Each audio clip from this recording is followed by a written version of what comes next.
Welcome to a very special episode of Worth It or Worthless. I'm your host, Dan, and today I'm talking with the head of business development at Nightdive Studios, Larry Kuperman. If you guys are unfamiliar with Nightdive Studios, they're a studio that specializes in bringing retro games to modern platforms. Some of the stuff they've worked on include Turok 1 and 2, Doom 64, System Shock Enhanced Edition, and they're currently working on a remake of System Shock, as well as some other things.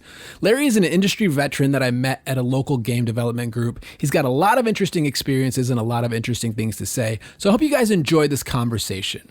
And for anybody that hasn't heard, Jordan was recently injured. So he's currently recovering from surgery. So that is why we have this interview for you today. Hopefully in a couple weeks, the podcast is going to be back to normal. But in the meantime, this is what we have for you. So I hope you enjoy this interview with Larry Kuperman.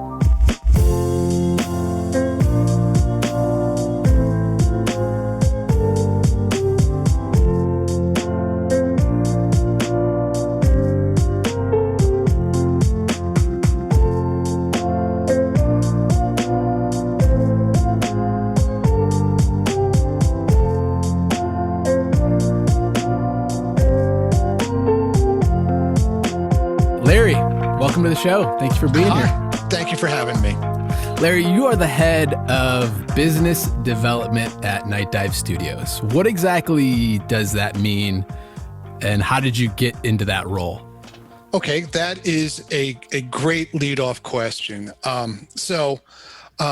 Before I begin, let me give you one of my favorite quotes. It's from an old Ian Fleming James Bond book.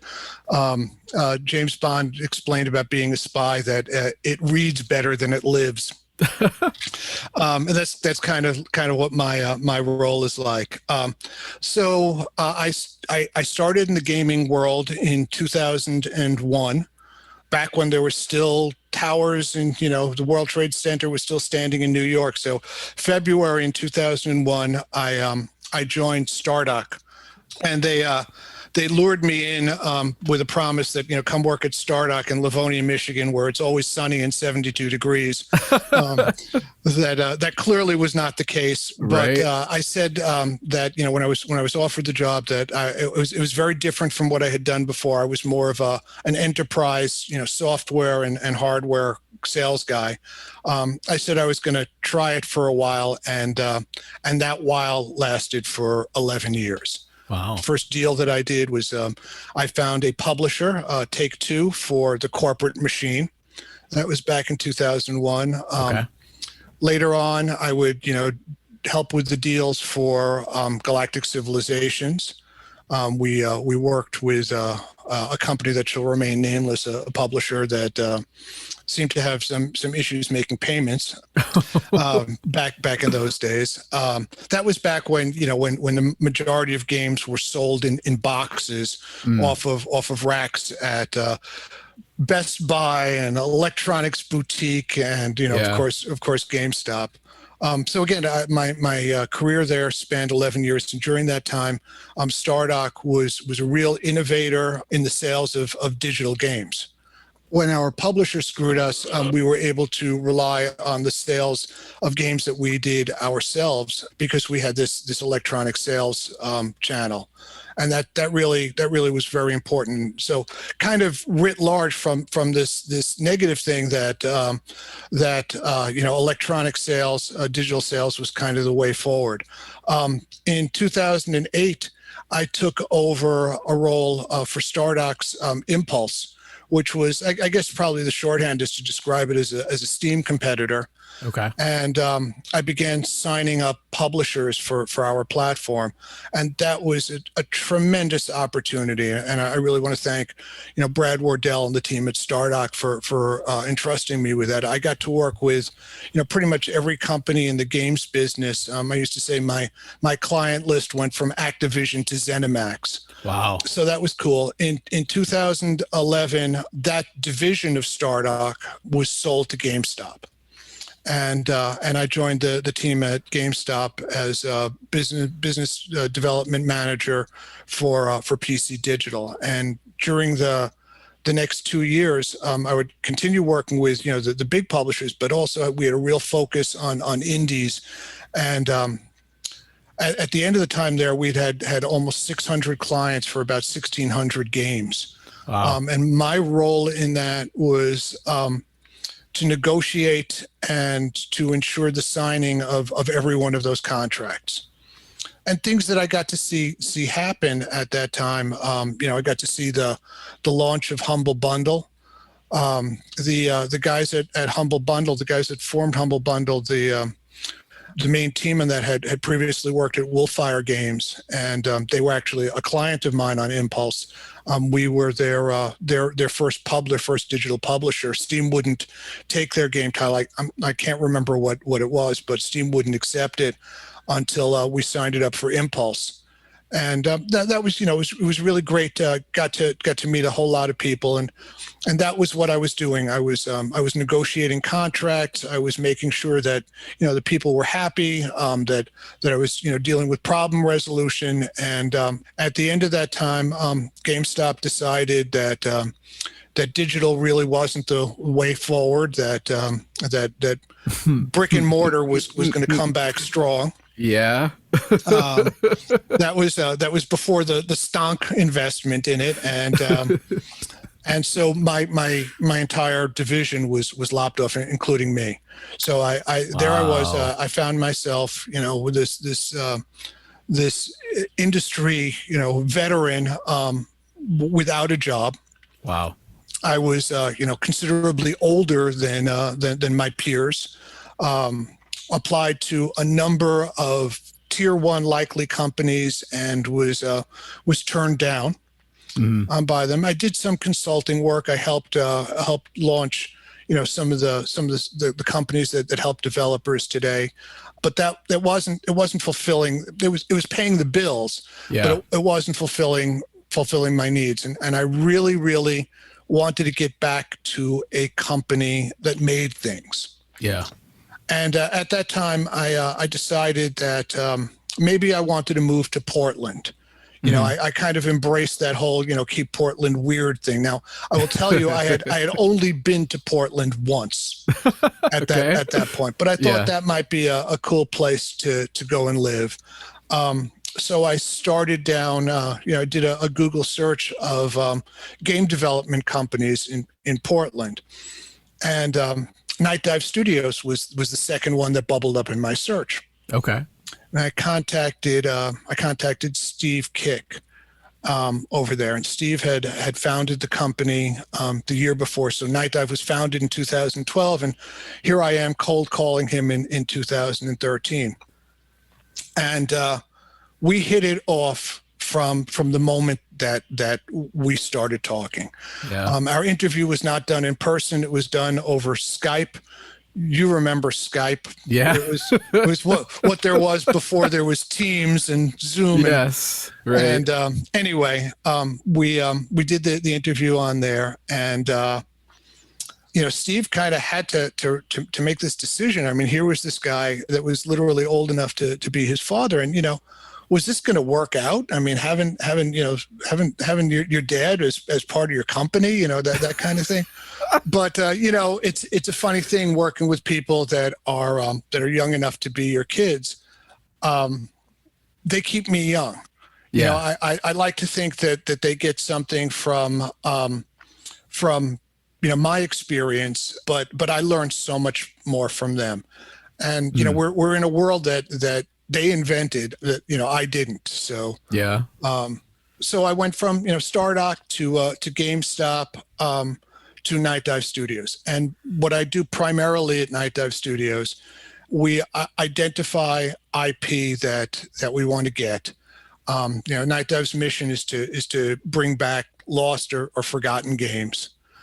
It started out when Steve couldn't find a legitimate way to play System Shock 2 on his netbook somewhere in Central America. That's actually the beginning of that story. Wow. And the good news is you can now play System Shock 2 wherever you are in a legitimate copy. Yeah. We couldn't solve the problem easily, so we just had to buy the IP. Oh man. How did you get into the games industry to begin with? Like, were you a gamer growing up? Was it just kind of you tripped into it, had some friends in it? Like, what? How did you get here? 1991, I bought my first Windows PC. I can't Okay. say it was my first PC. My first PC was a brand new, fresh out of the box Commodore 64 with a 300 baud modem and a cassette player that played the instruction set to use your modem. Good times, good Good old times. days, yeah. Yeah, you could look for anything you wanted on the internet as long as it was a text file on a white background. um, um, so so when I got that PC, I have almost a sense memory of the first time I played Wolfenstein 3D, Okay. and when I realized that it was my hand holding the gun. That was something that it just flipped my sense of perception. Yeah. And I said, I want to do this. Okay. I had a whole career in accounting. I had, my beginnings with computers were, big iron, Unix, not Linux, but, Unix monsters, and those weren't a whole lot of fun. Yeah. And then when I played my first game in a PC, and again, Wolfenstein was not the first game, but it was the first one that just really stuck out to me. I said, I want to be part of this. Yeah. Wow, that's interesting. I remember my first game was Super Mario Brothers. And from that time, I believe I was 4 years old when I played it. It was just like this obsession, which is now manifested me as a 30-something making a retro game podcast and talking about this stuff all the time. Hey, Nightdive's unofficial motto is it's better than a real job. That's hilarious. But that's interesting. So it sounded like you were working on early digital distribution. Yeah. Now, is this pre-Steam? I don't know the history of Steam. So it's a to paraphrase the Grateful Dead, it's a buck dancer's choice, my friend. Whether Stardock came out with our early digital platform. Stardock had been doing digital games through what was called Drengen, then that's an allusion to the race in galactic civilizations. But we started doing publishing of third-party titles at around the same time that people forget that Steam was originally a better user interface, so you didn't have to type in the IP address of the Counter-Strike server that you wanted to play on, right? That was Steam didn't start off to be a store, but it rapidly became a store. Yeah. So Stardock was about the same time. Whichever one came first, there wasn't much. You could slide a piece of paper between the two starting dates. Okay. And did you guys at the time, was it like digital distribution is going to be an obvious thing in the future, or was it just a convenient addition into physical retail? So remember that Stardock was a software company, right? So we had we had the Object Desktop suite of software, applications, window blinds and a Desktop X, back in those days. We had that was digital first, and then we adding games on once our games division began spinning up. Was just made sense. Okay. Again, digital distribution back in those days as a platform, it was a whole lot different. It was a means of giving you the serial numbers, of giving you the keys to unlock the software. Gotcha. So it wasn't necessarily like it is today, where one of your first ideas, I want a game, do I want the digital, the retail copy? I'm going to a storefront, I'm just downloading it onto my account, and if there's anybody in the audience that remembers the bad old days about retail stuff, let me throw out a couple of words that don't have any relevance, in today's modern world. Marketing development funds. That's what you had to pay the stores to put your games in a place that someone would see them, and you had to go and the publish or no publish decisions were being made by the buyers at Walmart. So if you think back to what it was like in the old retail box days when there was only retail box, there was a hell of a lot less games. You certainly didn't really have that choice. Your choice was which store do you want to drive to go buy the game and hope it was in stock. And there were a lot of titles today that I'm just going to use, maybe an old-fashioned word, I'm going to say are quirky. I'm going to tell you, major games that we have out today would never have made the cut. Nobody would ever have given Stardew Valley a shot, right? Of course. Go ahead and try and explain that. You might have had Animal Crossing, and you would have had Call of Duty. They understood those games. But when you're talking about something that was a little bit offbeat, you wouldn't have had that. And certainly, near and dear to my heart, you would not have had the retro gaming fix, although, our games sell very well on limited run. We love working with those guys that make the retail boxes. But if we had not, as an industry, transitioned over from physical only to a mix of physical and digital, there'd be a whole lot less titles, and no one would talk about indie game companies. Yeah, it's interesting. I remember in about 2008, it's probably Castle Crashers was the first time indie gaming ever was like, oh, wait a minute. Like, there's people making games that are like the games that I liked growing up, and the Super Meat Boys and all that stuff. So it's interesting. And on that note about the games that you like growing up, we sailed into some headwinds. When Nightdive started up, I don't want to say that we created the retro gaming thing. I mean, certainly, a lot of credit goes to Good Old Games, and the team over at GOG.com. But my work with them. I mean, when I was at Stardock, we brought Total Annihilation back from the dead. There was a project that we did under a license from Atari, but we were restoring that kind of stuff. When you went to the mainstream people and talked about reviving classic games, they weren't about no. Somebody already did that game. No, it's in the $5 bin at our stores. Yeah, right. And if you were talking about doing a modern version of it, they thought you were crazy. Yeah, that's really interesting, and I think that segues kind of nicely into what Nightdive is, what they're doing. What kind of games have you guys resurrected from the dead? So the beginning of Nightdive was when we got the deal originally that allowed us to publish, but it did not allow us to own. I mean, we were just able to take the original version of it and make it playable on modern systems of System Shock or System Shock 2. Yeah. And of course, our much of our focus, I mean, one half of the company is engaged right now in filling out, the System Shock universe, right? So we have System Shock Enhanced Edition, System Shock 2 Enhanced Edition. We're working on a VR version of System Shock 2. Oh, wow. And of course, we're doing the highly publicized remake of System Shock. Yeah. For anyone in the audience that's listening, any rumors of the death of that project are highly exaggerated.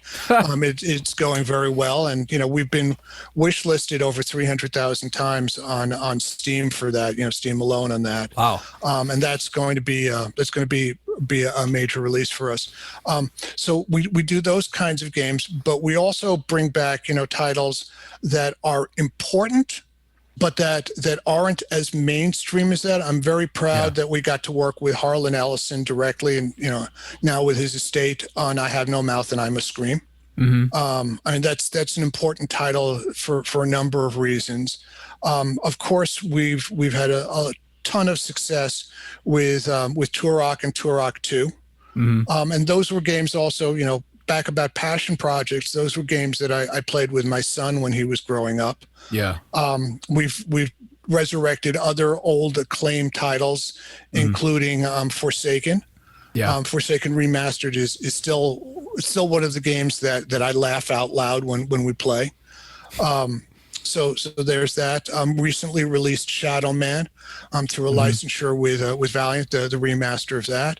We have a remaster of Blade Runner in the queue that we're still working on. That's in process now. So what we do is we look at titles that are meaningful to the general public.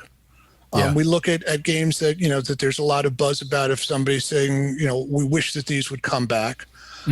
We also look at games that are important to us, and fortunately, Nightdive has reached that level where companies come to us, or we work in partnership with companies that come back and say, hey, we'd really like you to do a new version of this, to update this. Yeah. So we did Blood for Atari. Blood Fresh Supply. Again, one of the most difficult, frustrating. I'd say tear your hair out, but that doesn't really apply to either of us. Right. One of the most challenging games to play, but man, is it so worthwhile! And every time you get killed, you just want to start another episode. Yeah. And then we did Doom 64 for our friends over at Bethesda. Man, yeah, I played a little bit of a Doom 64 yesterday to kind of prep for this, and I can actually count on one hand. I might be a little embarrassed to say, but I'm not sure. I can count on one hand the number of times I've played Doom. And so, like yesterday, hopping into Doom 64, it was like, okay, I think I could play more of this. Well, the folks over at, I guess we should now, I mean, it is part of Bethesda, which is part of ZeniMax. They have been absolutely great to work with, and it's really interesting when you work with that company. They have so many employees with longevity that's just unusual in the games industry. And you get to work with the people that worked on it the first time around. So very, very cool experience there. Yeah, it definitely seems like a cool game that I want to play more of. You triggered another couple of things that I'm wondering about. One is like, how do you guys pick which projects to work on? Is there a method to the madness? Do you listen to fans? Is it just stuff that's important to you? And then secondly, why is it important to restore these old games? Those are great questions, and I'm glad you asked them as a co-joined pair. So there are a number of different factors. I mean, I can't tell you one, but probably the primary one is we do listen a lot to fans. I wish I could take on every fan-inspired project. Whenever we announce that we're doing Game A, there are almost instantly people on social media saying, well, that's great, but how about B and C and D? Yeah. And, we do as many as we can. So we do listen a lot to fans. We look at a number of things of where social media gives us a graph and say, well, there's a lot of interest in that. But that said, then you go on availability. And in the old days, a lot of the games, their provenance of who owns it or who owns what is complicated. Yeah. Right. And so, there are games that we would absolutely love to do. It is an absolutely open secret, but everyone knows that Stephen and I would love to get our hands on No One Lives Forever. There have been articles, and it was just brought up to Monolith. Somebody said, "Hey, Monolith, how come you don't let Nightdive do it?" And we're continuing to work at that. It may be the quest for our holy grail there, but it is complicated, and there are multiple companies involved in that. So So there's that. So so let's look at the factors. So the first one that I would say is very much driven by fans and what feedback we get from the community. The second one is availability. There are just some games that we'd love to do, but we can't do. The third one that comes into play is what resources are available. So when we sign the contract and we go through this process and we sign the contract to do a game, the first question that comes up is the source code available? Mm-hmm. If the source code isn't available, that doesn't mean that the game can't be done. Yeah. That just means that it's a lot more complicated than it would be if we had the source files. Mm-hmm. So you kind of touched on another question that I had about sort of the complications of bringing games forward. Yep. What makes licensing so complicated, and what is it like dealing with these publishers? Like, for example, Scott Pilgrim versus the World was a great game that a lot of people loved. It got delisted, and then it seemed like for years fans were like, bring this game back, bring this game back, bring this game back. And it's like, gotta give salute to our friends over at Limited Run on that one. Really? Yeah. They did a lot of work on this. So there's a lot of detective work first. The first question is who owns it, and that question is not trivial. Right. Let's take our time machine back to the dark mists of time of the 1990s. So a lot of the contracts, a lot of the paperwork was never digitized. This is a quote that I've used before, but I'm old, so I get to repeat myself. Sometimes finding the contract with these companies is like the last scene, of the Indiana Jones movie, where they put the Ark of the Covenant, into a box, and it's stuck up on a shelf somewhere in an enormous room full of similar boxes on similar shelves. We do get into that, of what it's worth it to send a lawyer down to go, through the boxes and find the mildewed paper. Then some of it was just lost. Yeah. Companies went through transitions, acquisitions, and who kept track of the old stuff. Mm-hmm. So that's, you have to untangle that part. Then when you get into dealing with the companies, when I started at Nightdive, companies were a lot more hesitant to commit any resources towards reviving a retro game because retro gaming wasn't a thing. Yeah. fast forward all these years later, right? And they recognize, through the work of some pretty big companies, they recognize the value in these games, certainly the monetary value in these games. Yeah, for sure. But even when you get there, you still have to define a model that compensates them for giving you the rights to do all this work on the game, right? Yeah. So you may very well sign a contract that they say, well, we're going to take X percentage of the money from this game, but we're not doing any of the work. And good luck finding the source code yourself, because we're not that interested in it. Wow. Or they just don't have it. Yeah. Or things didn't end well. With the developers. I mean, there are a whole lot of different scenarios. So once you get through the contract phase, then you go to the asset gathering. And we do spend a lot of time buying old games up on eBay and going through your back wall of collectibles back there in case there's some that we've missed. So we do have the capability of taking a retail version of the game. And I'm not just talking about a PC retail version of it, but an N64 or a Saturn version of the game. Oh, wow. And extracting the assets. Wow. Well, this game had a different, had different levels. There was more content, et cetera, and so forth. So those are some of the challenges that we face. See my earlier comment about it reads better than it lives. Yeah. So how long does the average project take you guys to do all that stuff? I dread that question. I knew it was coming. I knew it was coming. I have yet to find the game that is defined as the average one. Wow. So it all depends. Yeah. So anything from a few months to years, you're saying? Yes. Wow. And we have to be careful, and people do not realize the complexity of it. Yeah. We did an interview regarding one of our titles. It was Blade Runner, and I'm not vilifying anybody in the press. I understand. I know what we said, but I also know what they heard. Mm-hmm. We said that working on Blade Runner, that the reverse engineering of it was more challenging than we had thought at first, that there was a whole lot of complexity. And think back to, what you would have been doing if you were making a game in the 1990s. Oh yeah, Flash, sure, we can use that. It'll always be around. Right. Of course.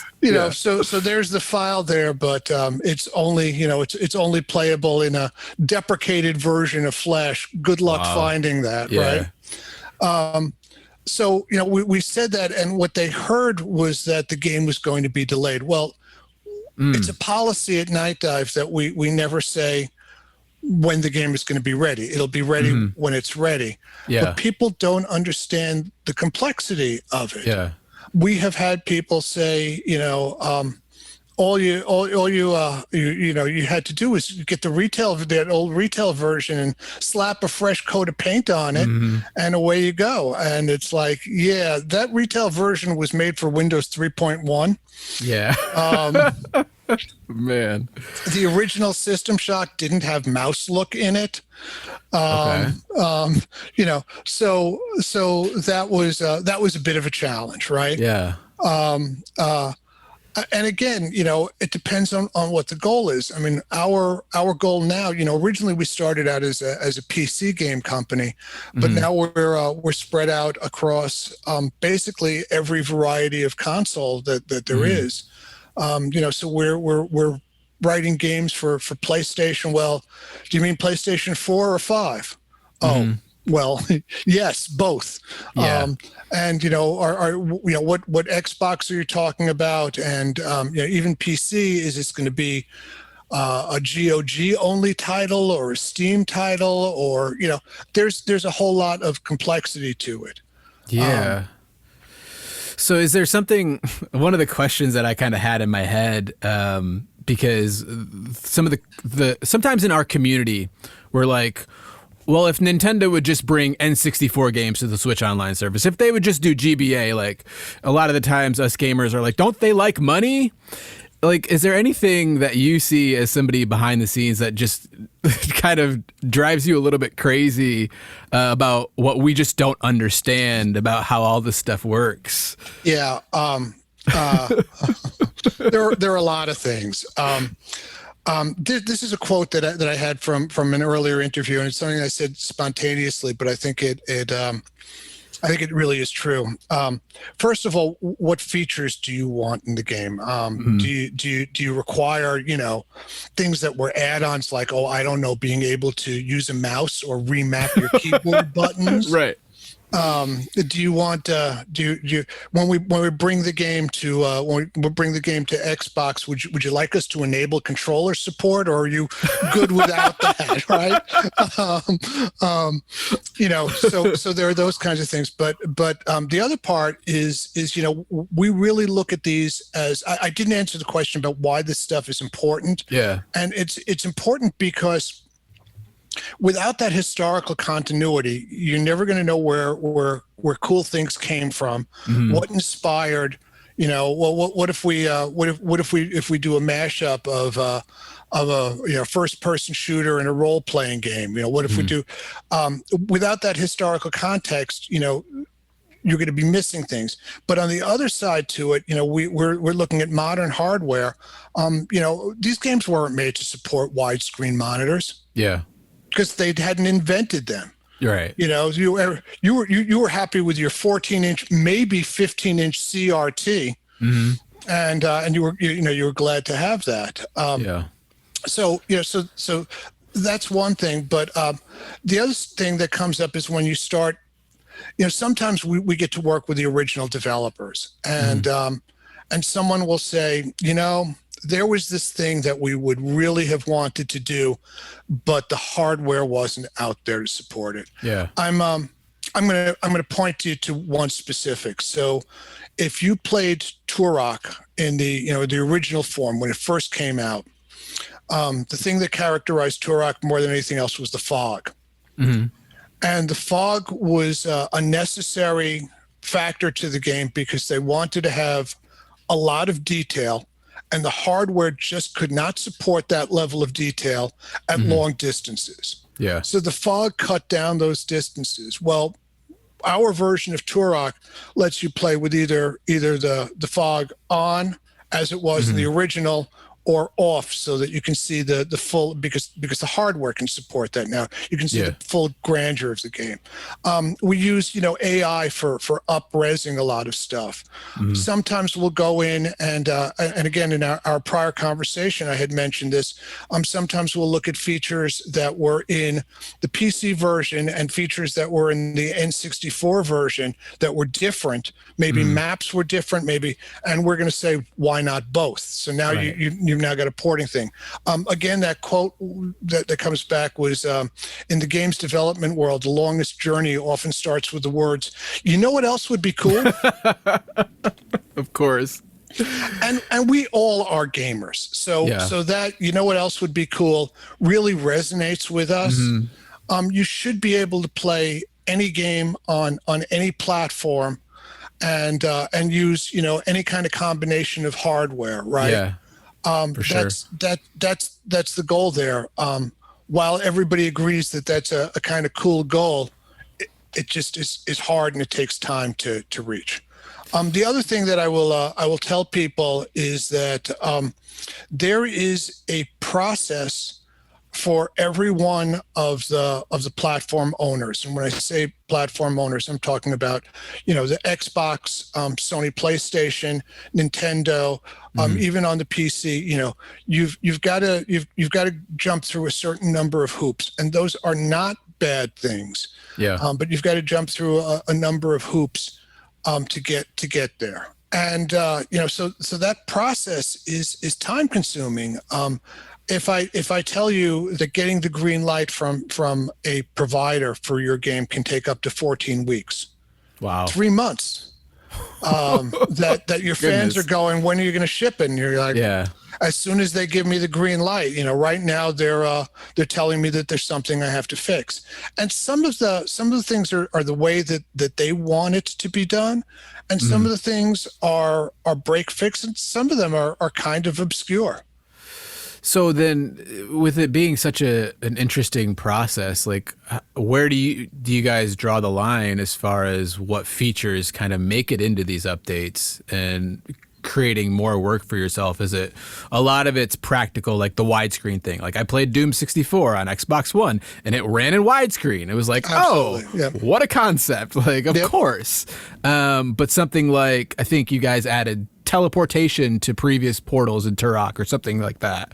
Or, I'm looking at a list. I wrote down some of the stuff. Like, you had a keyboard and mouse support for Doom 64 on Xbox One. Yeah. I don't know if that was in there originally. It was, considering the fact that Doom 64 was an N64 exclusive. Was it? I didn't know that for sure. I assumed, but I didn't 100% know. No worries. And I didn't mean to say it sarcastically, but you're right. I mean, those are things that we added. So I will tell you. I will tell you how the process generally goes. Our developers work 24 hours a day, 8 days a week. Yeah, of course. Working on the project for months at a time. In dim light with only a single piece of coal to warm their chambers. Of course. If you're cold, then overclock your PC. That'll make it warmer. Go faster, and they will work at it until I come in and I say, yeah, that's great, but ship the damn thing. Right. Oh man. Jokes aside, though, about Nightdive, how many people work at the studio? I mean, how do you guys manage all this stuff? It seems like you guys, just looking at sort of your Wikipedia page of stuff that you've released, it's like, how do they do all this? So You know? we have 40 developer employees and a bunch of elves that we don't talk about because need issues, but we pay them in Keebler, so they're all right. No, we have 40 employees, literally spanning the world. Okay. The furthest distance that we have is our multiplayer guru is based out of New Zealand. Okay. And our QA manager is in Stockholm, Sweden. You could have two people further apart, but they would need like one of those Elon Musk spaceships to achieve that. It's really funny because sometimes they'll be chatting and it's different days because of that, international date line. One of the advantages of being a completely distributed company is that we can hire people that feel the way that we do. We hire a lot of people from, shall I say, the community. Mm-hmm. People that are retro game enthusiasts. Yeah. For whom every project is a passion project. Mm-hmm. We don't have to say, well, yes, but you have to move to San Francisco, or you have to move to, to North Carolina or mm-hmm. Las Vegas. So that gives us a real big advantage that we hire the right people. Turnover at Nightdive is very low. Yeah. We hire people that if they weren't working would be doing the same thing, only they wouldn't be getting paid for it. Yeah. So there's that. How we manage them. So we use Discord for our internal chat. We also, have used Slack for much the same thing, working with other partners, but Discord works well for us. We also use Discord for our community management. So, it's kind of a one-stop shopping thing. We use Notion now. We had used Trello for a time for our project management, and the two rules at Nightdive are that you're always going to be working on 2 to 3 projects simultaneously. Okay. That is not an easy thing to do if you're a developer. Yeah. But we do that. And nor is it easy for the admin team, and we're very admin light. We don't, it's basically the core people. We just have, who we need on there. So there aren't a whole lot of suits in the place. Yeah.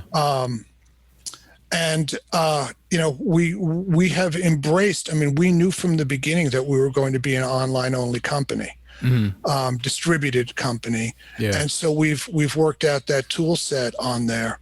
And the other part is that we've got some very, very talented people. Mm-hmm. And I don't say that, lightly, but we have people that I would say probably 50%, that number might be low. It might be closer to 75% of the people that are on board now are people that said, that came to us and say, hey, I'm a developer and I just played this game of yours and I really loved it. Are you guys hiring? So you said each developer is working on 2 to 3 projects at a time. So like how are they all working on the same 2 to 3 projects? Does the studio have 12 projects going on? Does the studio have 40 projects going on? Like what's the range of we probably have 8 projects in various stages of completion at any one time. The System Shock remake gets about half of our staff, and probably more of that focus. That is a horse of a different color because we're remaking that from the ground up. Mm-hmm. And I do want to give a shout out. We've had great relations and great support from both the team, the Unreal team at Epic, and also working with NVIDIA. DLSS made a dramatic improvement in the game, but they have been also a great partner to work with. Speaking of the System Shock remake, I had heard of this System Shock thing around, but I didn't know a whole lot about it. I had heard that it inspired this other thing called BioShock. That BioShock was a spiritual successor. And so I checked out the demo for the System Shock remake on Steam, and I was like, oh, this very much feels like a BioShock game. Can you speak to that at all? So there are, System Shock. System Shock influenced a whole lot of titles from that era. And let's also bear in mind that for reasons not related to the quality of the game, but issues of timing, a couple of different things.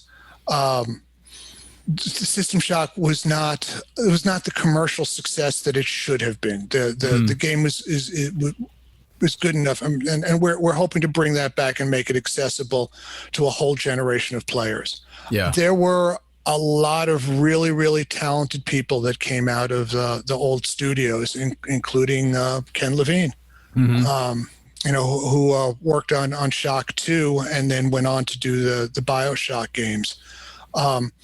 Couple of things in the gaming world. Everybody watches what everybody else does. Yeah. I don't know how many people realize it, but everybody in the gaming world plays games. Yeah. I shouldn't say that. I don't know if Bobby Kotick plays games. I don't know. I mean, we don't talk a whole lot about that. But developers do and are influenced by. I mean, everyone has been in meetings, some good, some bad, where the lead comes in, the designer, the project owner, the CEO comes in and says, I played such and such this weekend, and that had this killer feature. I'd love to add it into this game. Yeah. So there is a lot of influence and a lot of give and take.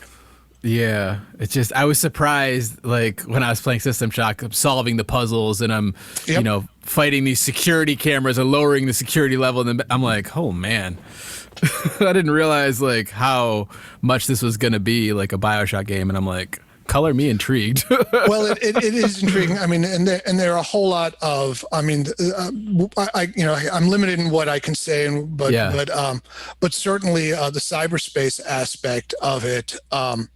And there's some great videos to see, what we're going to be doing, what we are doing with the cyberspace, how we reimagined that. That also is something that I think people are going to get a real kick out of. I hope that that our game will be in some small part as influential as the original was. Yeah. I hope so, man. It seems like a cool game. Are you guys planning on bringing it to consoles, or is it PC only? We are planning on bringing it to consoles. It will be on Xbox and PlayStation, and we're also looking at some of the other streaming platforms. Okay, cool. I did see the Steam page said summer 2021. Is that still the target release date for it, or? So remember at the preamble where I said that there are going to be certain questions I'm going to say can neither confirm nor deny. Okay, all right. That's one of them.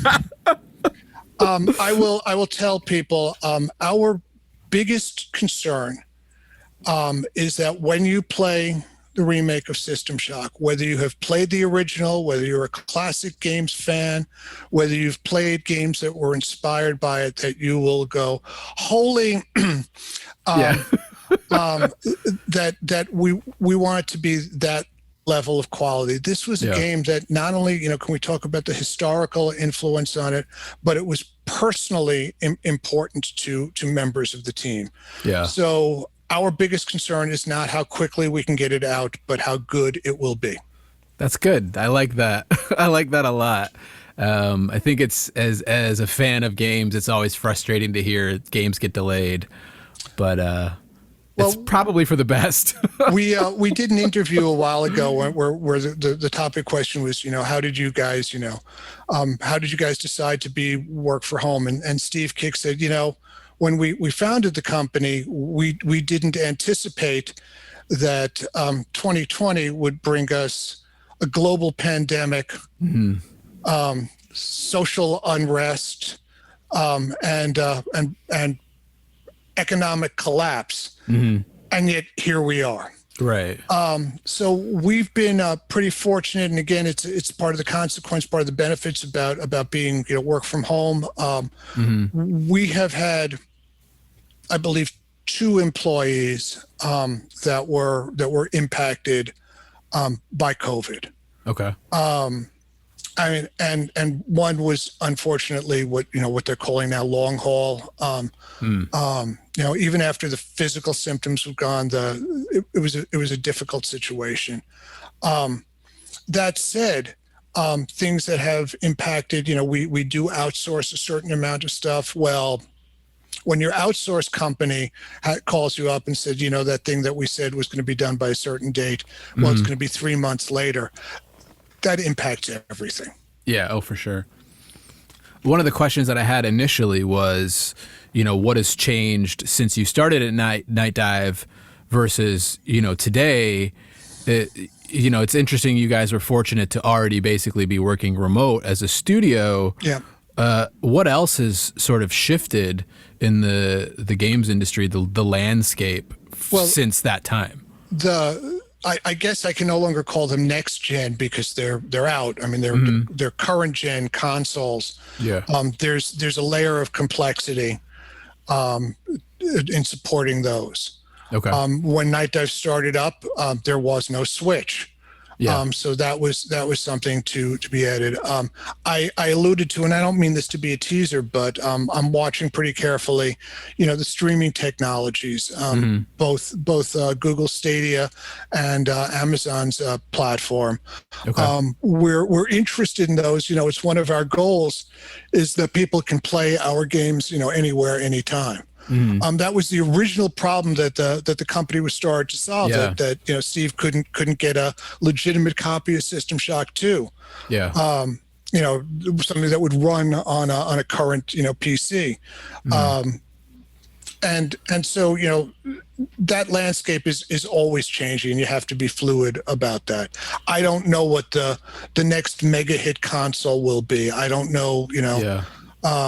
But whatever it is, we'll do our best to support it. Cool. So then real quick, just talk to me about, you mentioned the reverse engineering process. You kind of vaguely alluded to it. Yeah. What does the tech side look like? How do you guys go about, talk to me about your engine. Does it just spit out PS5 files? You know what I'm saying? How do you, what is this? So Nightdive owns, we have our own proprietary engine that was developed specifically by Samuel Kaiser Villarreal, who's our lead engine developer. The Kex engine was developed specifically for the porting of games, but when it was originally developed, it certainly did not spit out, PS5 games because there was no, PS5. Right. So we've continued to add to it. That engine is under current development and always will be under current development. Of course. Whatever is coming out new, will support that, and whatever challenges and problems are caused by trying to adapt some of these cool old games. We're up for that challenge. That gives us a great ability in working with a game. We get to a point in the development process where we say, well, Kex doesn't do this. And we kind of call Sam in, and 24, 48, a week later, a month later, right. It does do that thing. Yeah. Wow. So that's a huge advantage. In terms of the reverse engineering, we use a lot of commercial off-the-shelf products. We have a real RE guru, Sebastian Reddy, out in Germany, who really helps us, to unlock some of that stuff. Wow. What we need from the old games, and just remember this: we don't need their engine; we need the assets. Mm-hmm. Right? We need those assets, and those assets are only going to be the baseline for what we're going to develop. So there's up-resing of the images, there's tweaking, and it's extensive tweaking of the sound files, because it was played with some primitive deprecated engine back in those days. Mm-hmm. Video is a whole nother challenge, and we use a lot of open source software for that, and so far the results have been pretty damn good. Yeah, I can at least speak to the Doom 64 experience being pretty enjoyable. So I'm going to tell you, and it's not a commercial message, but I'm going to tell you, Doom 64 was absolutely great, and it's certainly up there with my favorites. But I have a soft spot in my heart for Turok. Like, it was so innovative at the time, and I would urge you to take a look at that. Even if you're not willing to play it, or for people that are listening, please look at some of the videos that are online. Digital Foundry did a phenomenal video on our Switch versions, and comparing the current Switch version to the N64 version. It has a lot of side-by-side stuff, so you can see what we did. The hard part, and I'm not sure how much time we have left. I see we're just over an hour, but the hard part for us, what we always like to say, is that when we get done with working on a classic game, it doesn't look the way that it did back then, because you're not playing on with that level of hardware, but it looks and feels the way you remember it playing. Yeah. Oh, that's such a great way of putting it. That's something I love. Like, for example, the Mega Man Legacy Collection allows you to play with a turbo speed computer. Absolutely. And it's Mega Man without the slowdown. And the slowdown is essential to some people, and they can play that way if they want. But I'm somebody who loves when I can, play on an accelerated hardware, and sort of, it just feels good to me. Got that cup of espresso at hand, and, right, and you're ready to speed run through it. Yeah. No, and we appreciate that. We believe that that the customer is king, and that you should be able to play it the way you want to play it. Yeah, I'm glad to hear that, because it's just like, I don't know. It's one of the things that sometimes we harp on, like with Konami's collections, like the Contra collection. It's like, oh, there's no rewind feature. Take it or leave it. It's still like, it's something that we've grown to like when we play these old NES games. I just like to have rewind in it. So it's I love hearing that you think the customer is I king. hope one day to become wealthy and powerful enough that I can ignore my fans, but this is not. The little people. Yeah, I'm gonna leave that one alone, because I could get on a soapbox about that. Larry, last question from me. What does the future look like for Nightdive? Are you guys just continuing to do what you're doing, or do you have like some crazy plans? You've got your engine, and all of a sudden you're going to develop your cloud gaming platform. We're committed to the classic games. Nightdive in 10 years is going to look very much like the Nightdive of today, only bigger and better, and with a much younger head of business development. I hope to be retired at that point, or out to pasture. Goodness. But that's what we're doing what we like to do. I've never understood people that start a company, that start a business with the goal of doing something completely different. Mm-hmm. I don't want to sell lawnmowers. I don't care if I be the baron of the lawnmowers, but we're a retro gaming company. That's what we want to do. The good news is that in 10 years, the hot new game that you're playing now is going to be retro. And I'll be grist for the mill at Nightdive. I don't know about that, man. For me, like, I can't get over in my brain, the definition of retro kind of stops at like PS2, Xbox, GameCube. It's like, I don't know if I can ever acknowledge Xbox 360 games as retro or PS4 games as retro. I'm just like, You won't have to. You won't have to. The ones that are coming up behind you will right. Yeah. Years ago, I have a predilection for the music of my youth, which was punk rock, right? Yeah.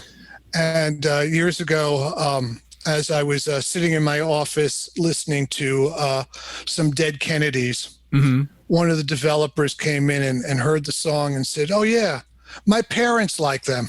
Wow. Put me right in my place. Oh man, goodness, Larry. Larry, would you like to share anything before we close up shop today? I do want to share just a quick note. So the gaming industry has done really, really well over the past couple of years. I think last year the total revenue was something like $170 billion for games worldwide, and that's great that we're making money and we're providing a living, and for all of those people that we make products that people are glad to see.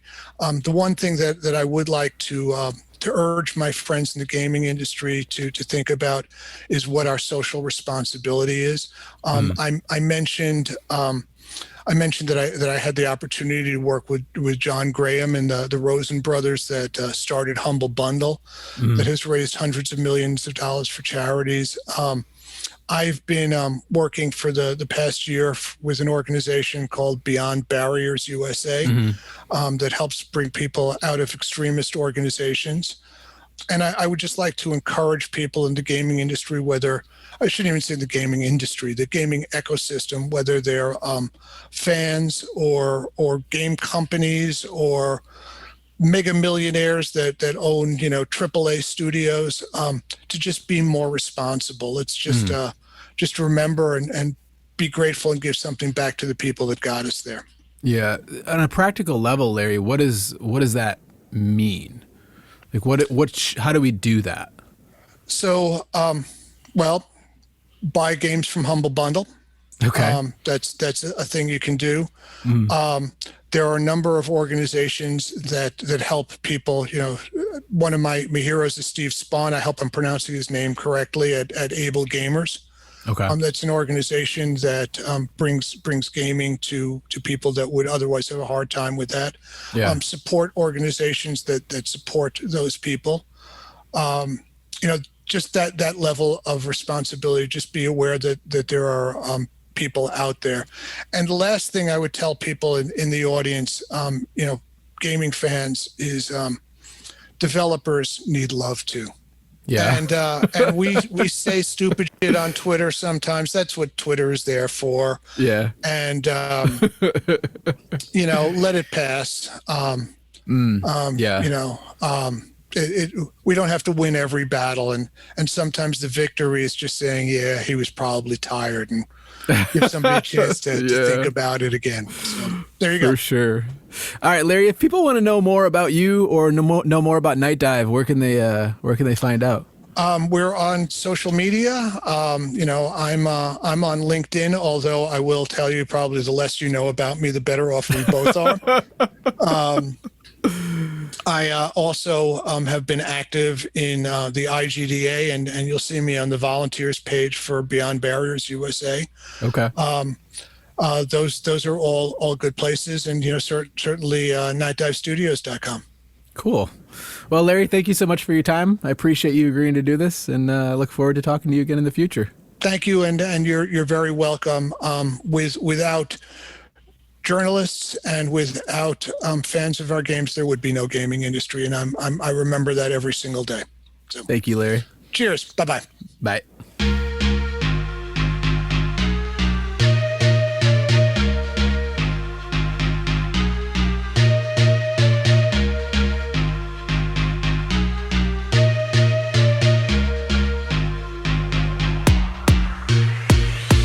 Guys, thank you so much for listening. I hope you enjoyed the interview. I hope you learned something. And thank you again to Larry for giving us the opportunity to do this. If you like BioShock, I'd highly recommend you check out the System Shock remake demo that's available on Steam. I think you'll like it quite a bit. We should be back in 2 weeks with your regularly scheduled podcast where we'll be talking about NHL Hits 2002. In that episode, we'll also have a July bounty winner for you. And speaking of bounties, we do have one for you this month. This month, we are giving away a $35 North American Nintendo eShop code. And in honor of our 3-year anniversary, this month's entry is going to be to let us know an opinion that we had that you didn't like, or a time that you disagreed with Worth It or Worthless. Just something that you didn't like that we said at some point. You can send us a DM on Twitter or Instagram or Facebook. We are at WIOW Podcast. You can also find us on Discord. The invite link is in the description along with the bounty rules. And just for chatting on Discord, you can earn extra bounty entries as long as you submit a proper bounty entry. We will accept entries until the end of August the 31st. And then after that, we will announce a winner in a September episode of the podcast. Guys, that's all I have for you today. Thank you so much for listening. We will see you in the next one.